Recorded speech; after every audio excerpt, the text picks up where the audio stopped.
Okay, I think you, Roy, Hey, I think you're muted, Roy. Rabbi First Pirkei Avos. Mustn't talk to us. One of our grandsons is engaged, got engaged last night. Mazel Mazel tov. tov, Oh, mazel Mazda, tov. very nice, Thank very you. nice, very good. Mm. Vizoche ba'ines nemes by Yisrael and Lananakis mitzvah. On me.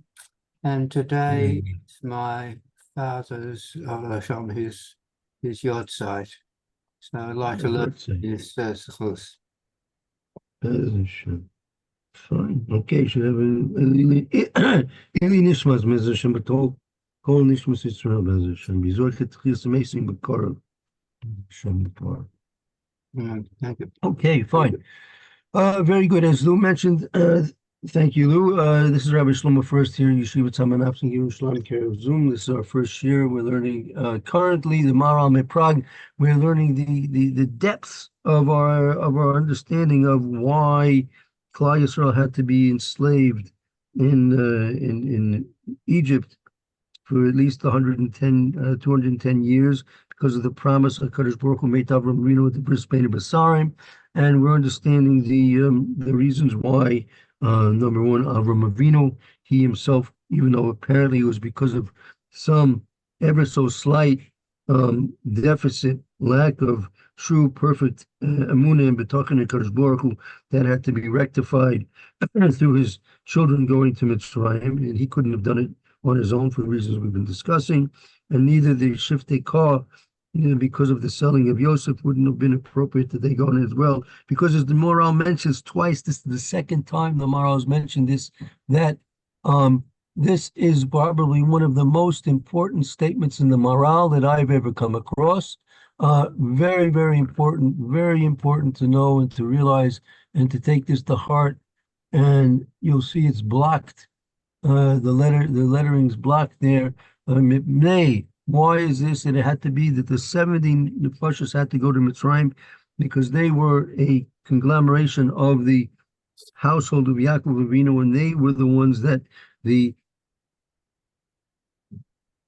persecutions and the domination of the Egyptians could be affected upon, whereas it wouldn't have been possible neither on the Avos and or on the sons of Yaakov Avinu, the Shiftei Kah. And that's because, and that's the last, those the lines that are blacked off in your screen. Mipnei shelo yitaken shibud ve'izgavrus ha'umos al Yisrael ela kasher yehesh dimyun b'neihem.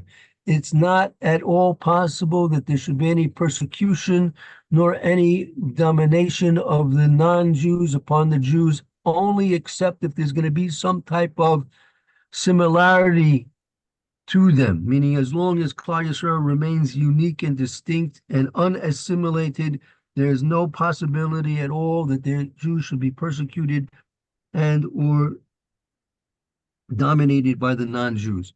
But at the moment that we become susceptible to wanting to become, or actually even worse, becoming like the Goyim in any small way whatsoever, at that point the Goyim can now have domination and are able to Chas v'sholom do the worst, and they have, in fact, throughout history, done the absolute worst to the Jews.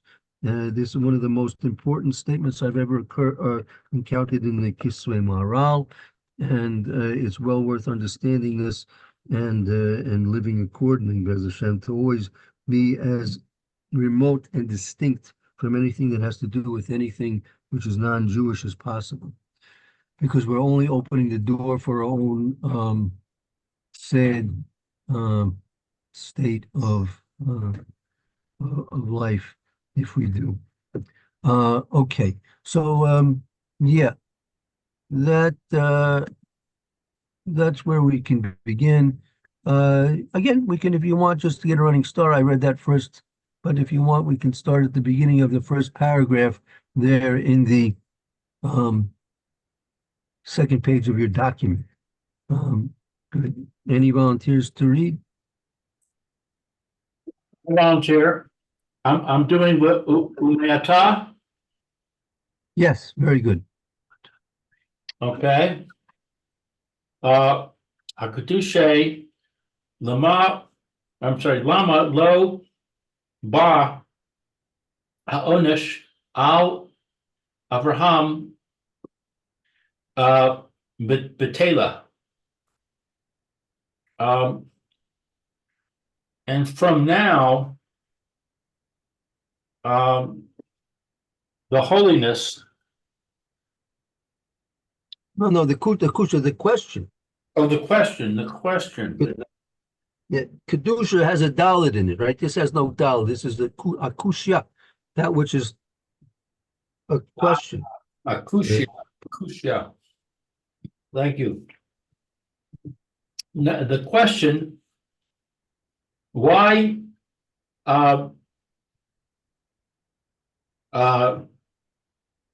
do we not have a punishment on Abraham? Or why? Meaning the question that we've been asking, that if Avram Avinu if it stemmed from Avram Avinu, so why wasn't it that the punishment be delivered to Avram Avinu himself? Why take it out on his offspring, which they apparently were innocent?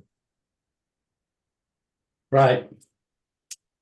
He lo chal alehem sham shibud al sehayu ayin nefesh. Because the enslavement would not attach to them unless there was the 70 souls. Right. That specific number, and the Maral already spoke about this, that there's a coincidental, it's extremely coincidental that the number of nations in the world is 70, and the number of Jewish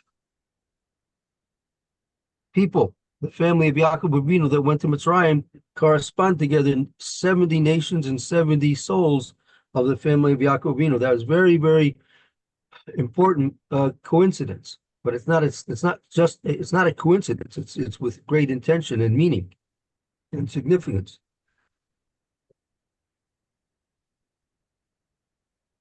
Mitnei shelo yudatain shibud v'his gavros ha-amos al Yisrael ela kasher yesh dimyon beinehem. Because it's not possible that the enslavement and the domination of the nations upon Israel, except when there's a similarity between them.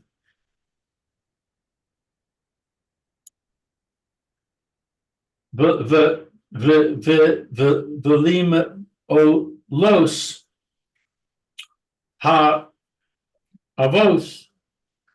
V'hamalos, the virtues of the Avos. The virtues of the Avos,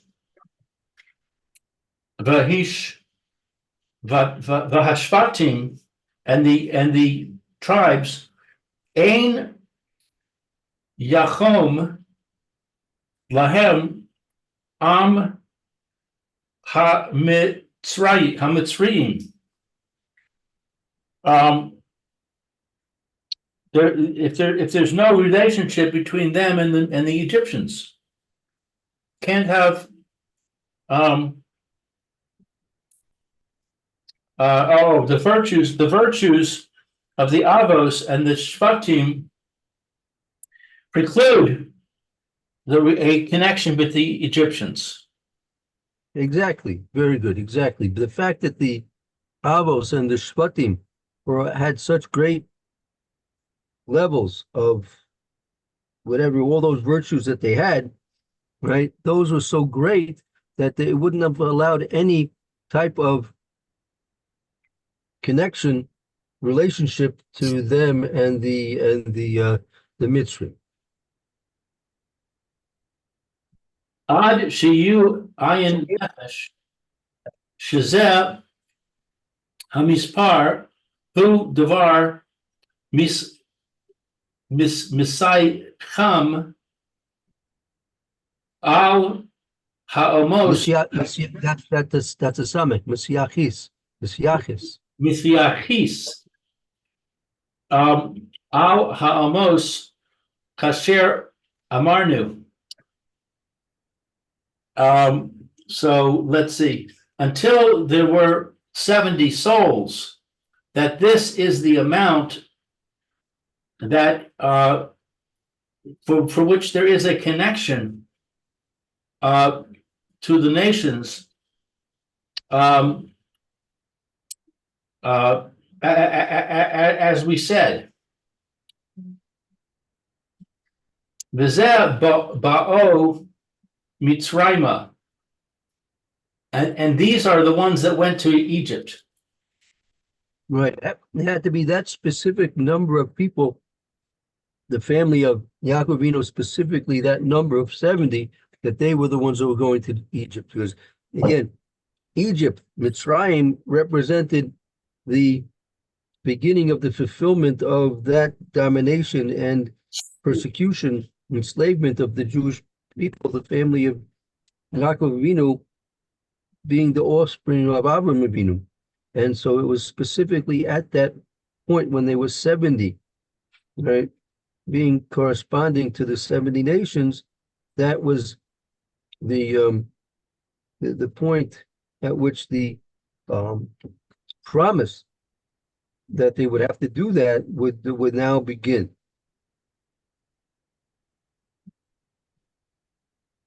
לפיכך, כל זמן שהיה אחד מן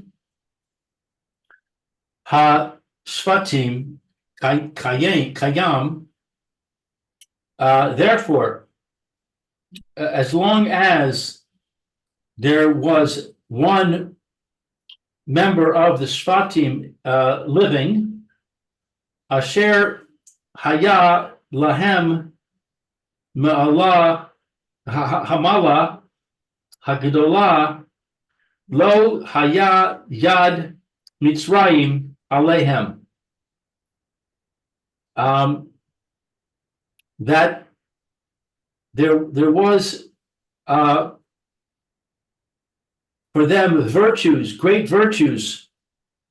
The hand of Egypt could not be upon them. Dichsiv, as it is written in Shmos, V'Amos Yosef v'chol achav v'chol hador hahu v'gomer. And Yosef and his brothers and all the generation died.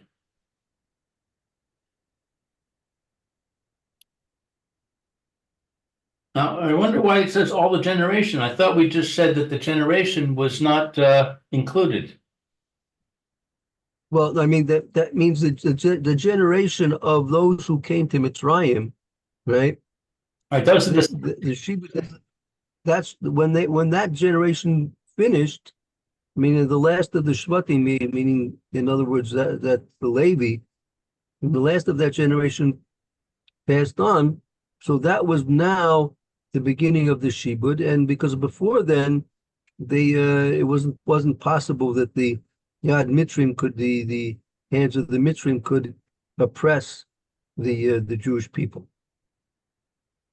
But what I'm asking is, I understand it says Joseph and his brothers, but it should stop there. It should say Joseph and his brothers. Once they died, now you've got the Bnei Israel, the rest of the Bnei Israel. Whether there's members of the original generation shouldn't matter, should it?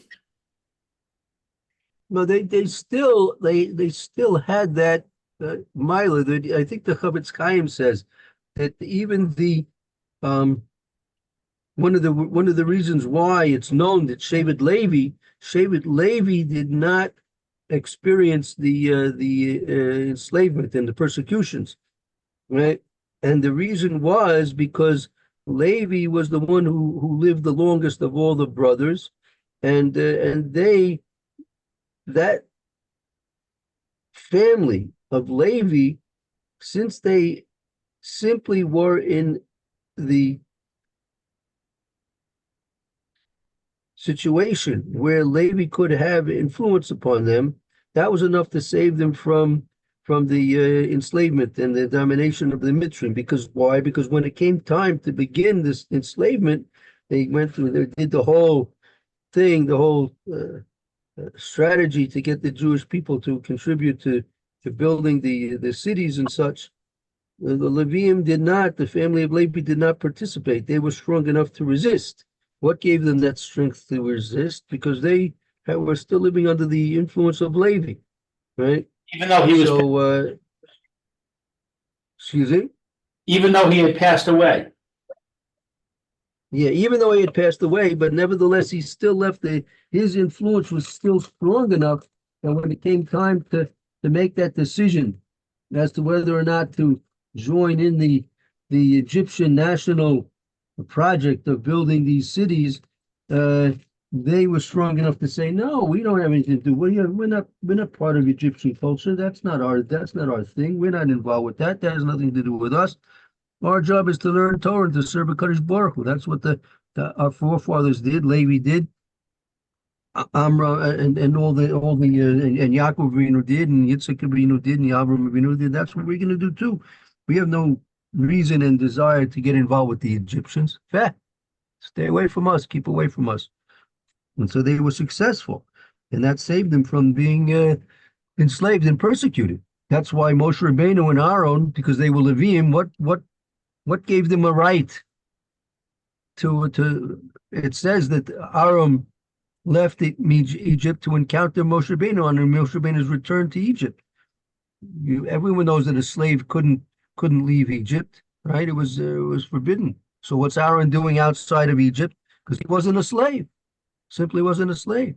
So the very influence that Levi had on his family, that he lived the longest, and therefore he had that whatever influence it was, left a strong enough impression. And when it came time to have a opportunity to join in the Egyptian national project, so the family of Levi said, no, nothing doing. That's not for us. We're Jews. We're not Egyptians. Vayakam Molo Chadash. Right. The pasuk itself says, right? As the pasuk says, "V'yamas Yosef v'kol achiv v'kol hadorhu."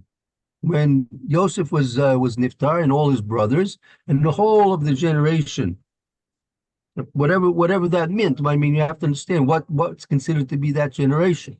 But whatever that generation was, and when they finally perished and that generation was gone, then at that point the new king arose in Mitzrayim that didn't know Yosef and was now going to be beginning the persecutions and the enslavement of the Jewish people. Right. Okay. V'hinei ein kasha b'divrei Hazal, and we see that there's no question about the words of the sages. Amnam hagia lik tasam sheharchiku divrei chachamim.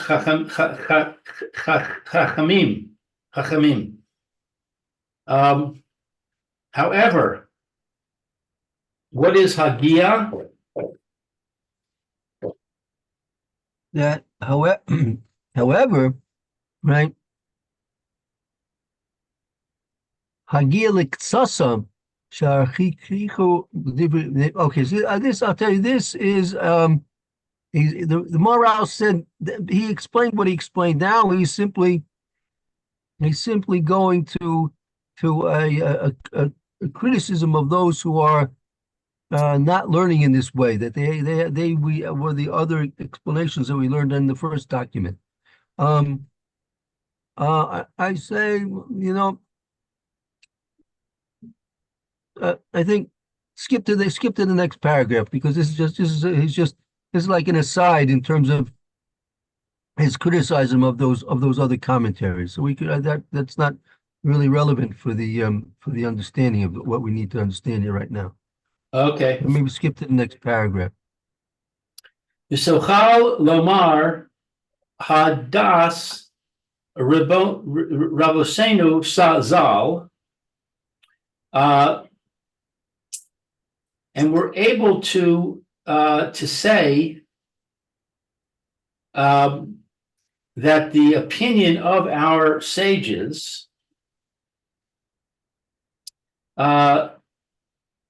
he Hashem Yisbarach Hevi Es Zar'a Avraham Begalus. Since the Hashem brought the offspring of Abraham to exile, Mipnei Shalo Haya Avraham Mischazak Kol Kach Be'emuna, because Abraham was not so strong in his Emunah. Right, that according to what the Gemara says, since there was some, again, Avraham Avinu was probably the greatest person who believed in the Kadosh Baruch Hu in history, right? And so, nevertheless, there was some slight, perceptible lack of full, absolute, perfect trust and faith in the Kadosh Baruch Hu. And because of that very ever so slight deficiency, that's why the gullus, the exile and the servitude had to be brought upon the offspring of Avraham Avinu.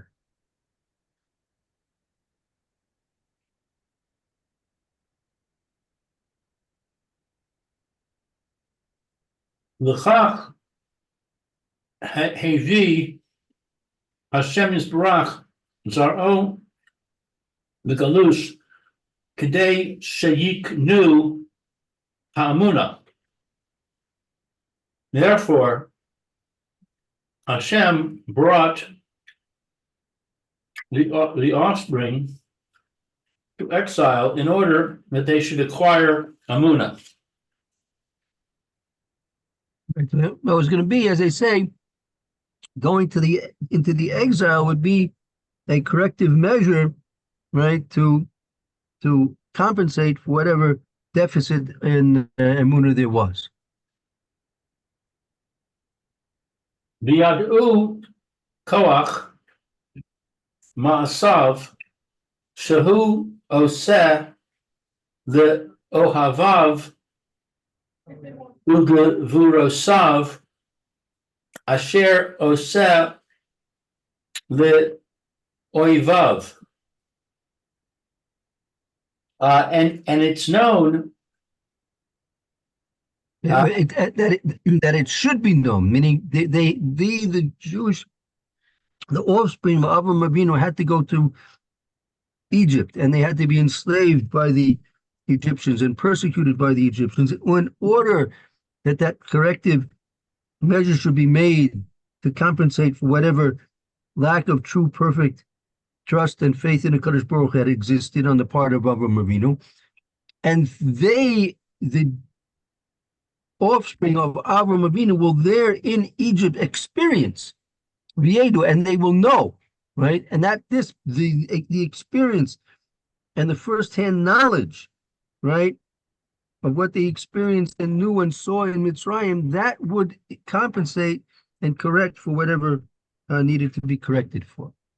And they would know.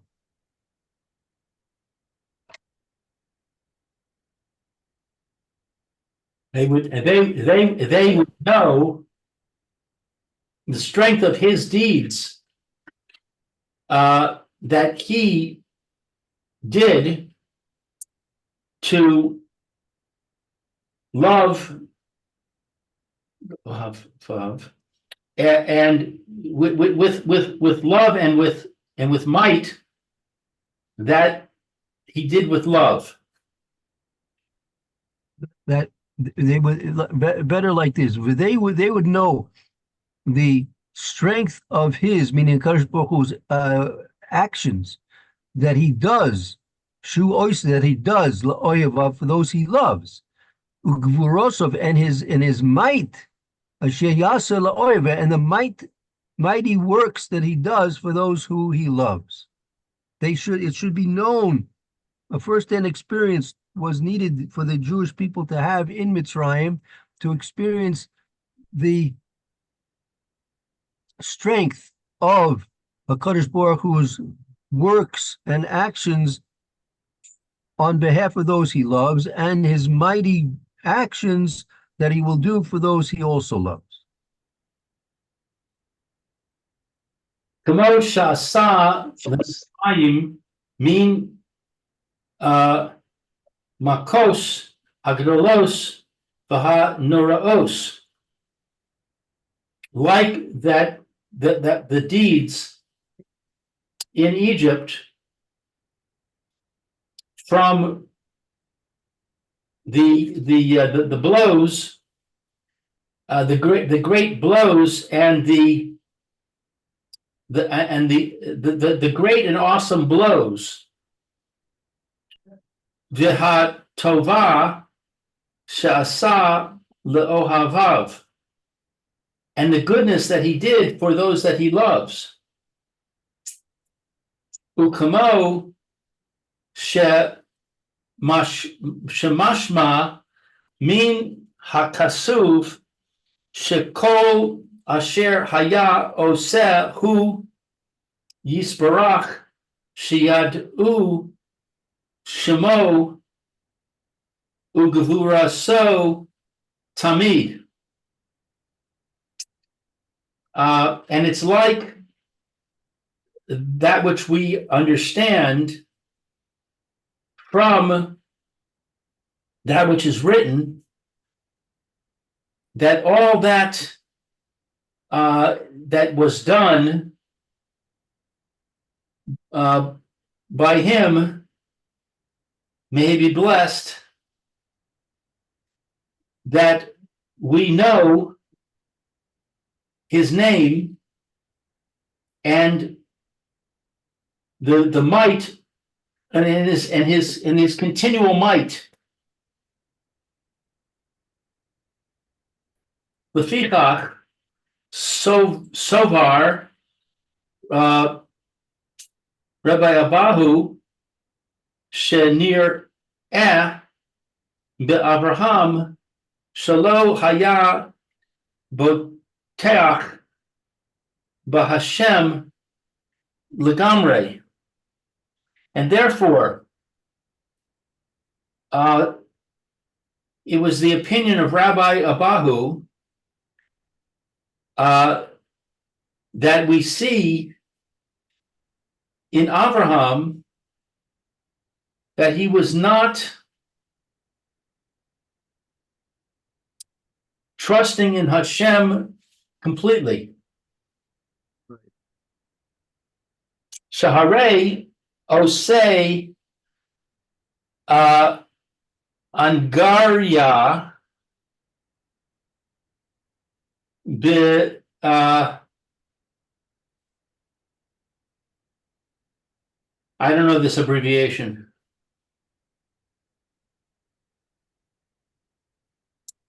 And I don't know Angaria. But he made Shahari also in Garia Bitamidu Chachamim.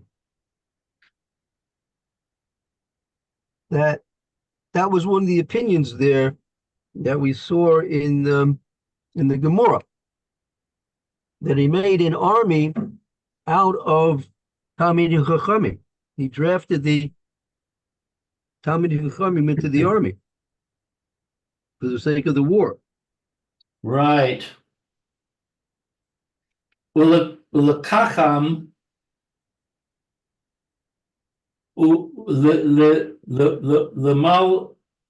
L'milchama Meir Aso.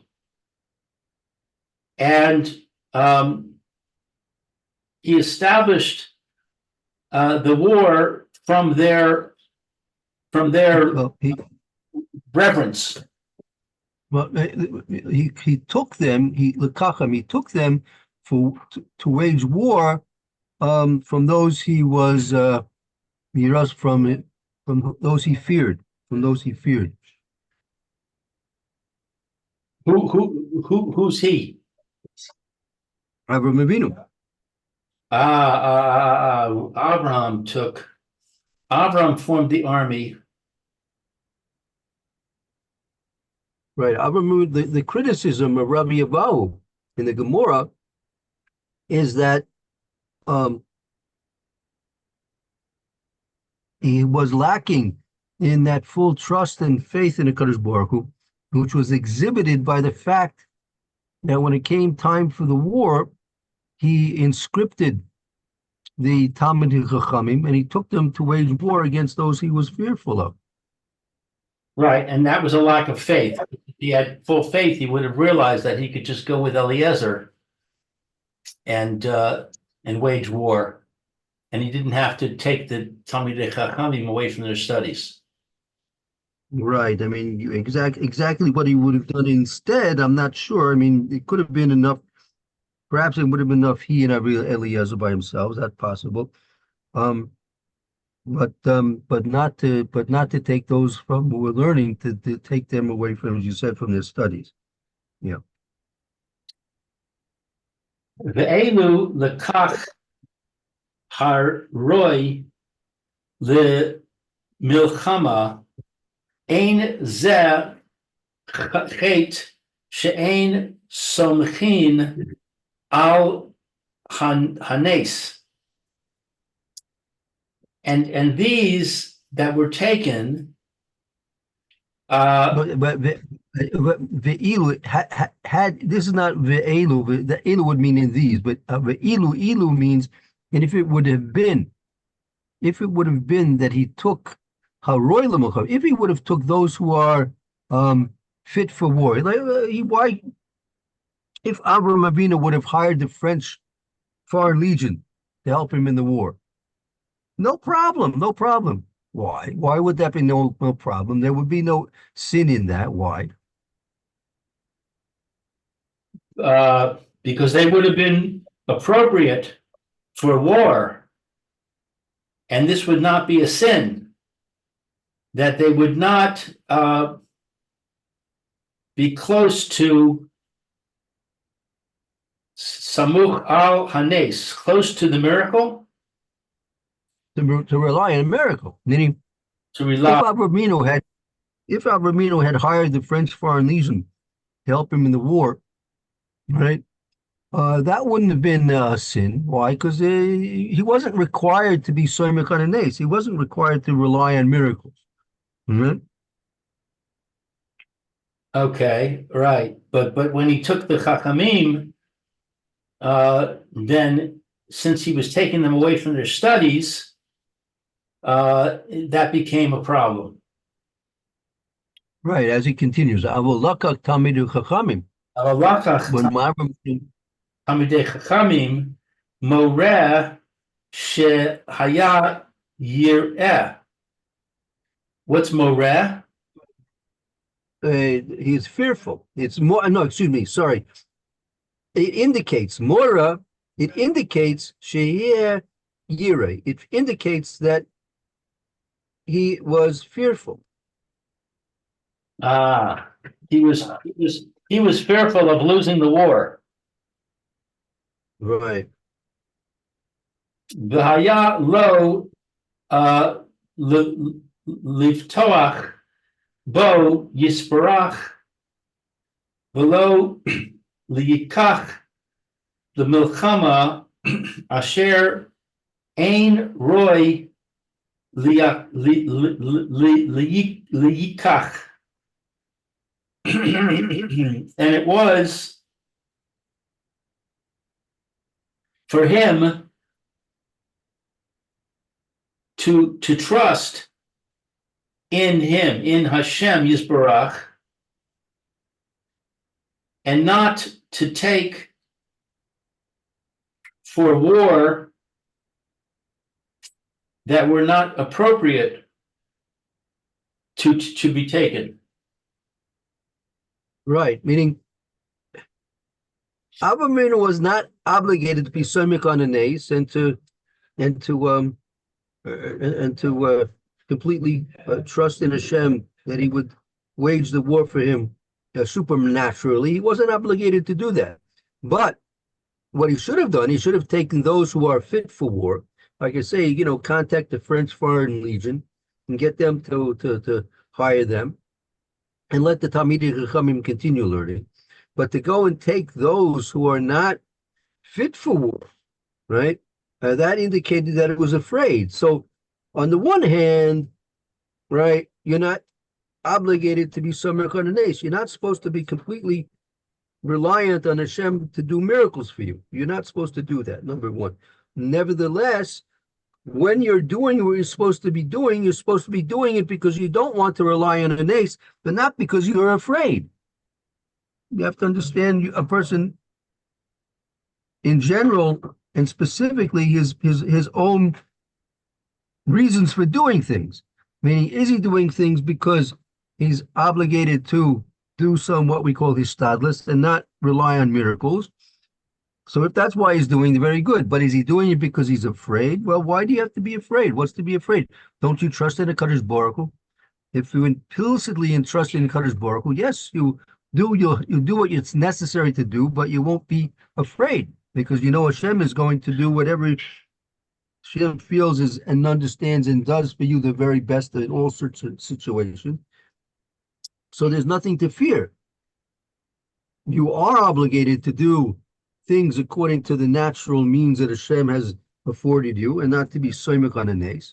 So when you are doing these things, realize that you're doing them in order to fulfill your obligation to do proper hishtadlus and not rely on miracles being done for you. But at the same time, don't do it because you're afraid, because if a person's afraid, that indicates that he is in some way lacking in a full, perfect faith and trust in the Kadosh Baruch Hu.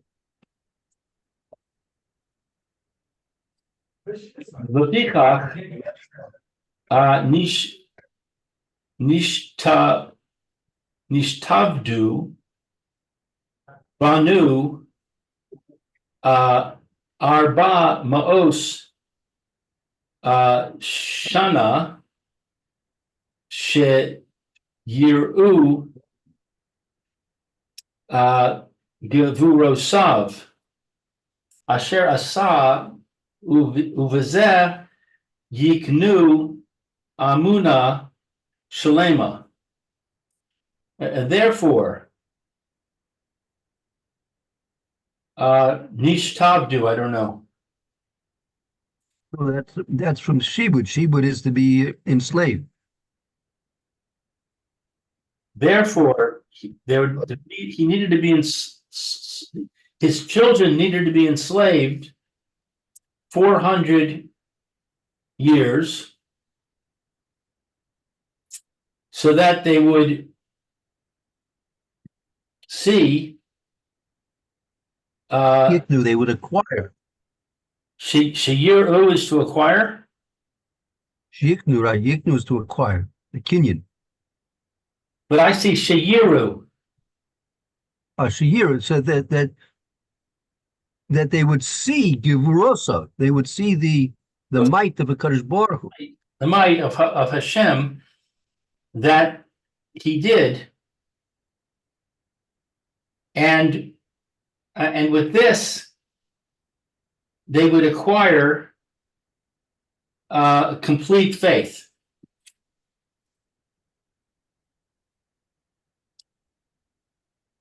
Very good. Very good. Okay.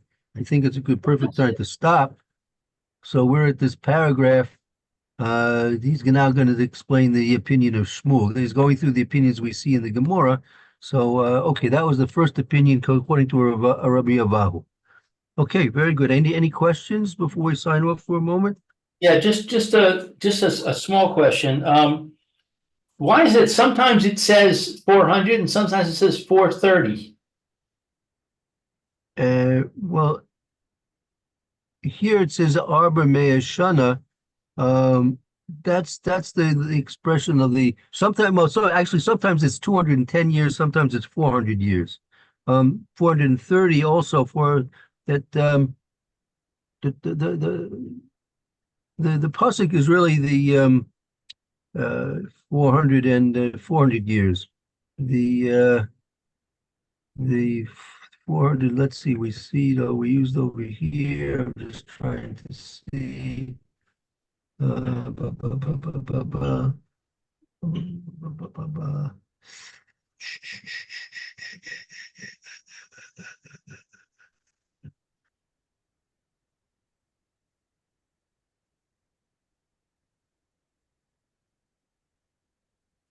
Yeah, I'm not sure. Sometimes it's 400, sometimes it's 210, perhaps also maybe sometimes 430.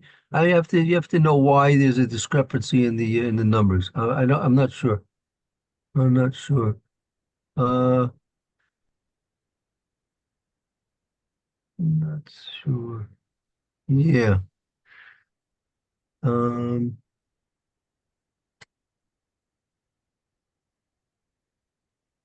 yeah.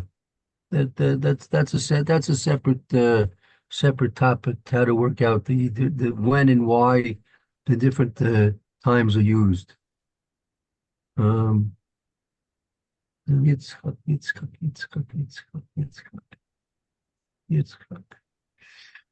1 minute.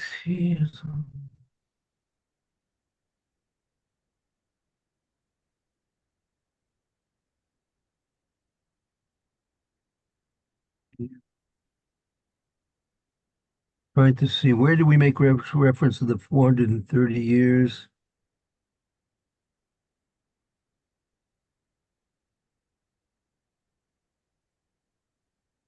Yeah. In any event, that needs some work. Why they changed the numbers? I'm not sure. I don't know.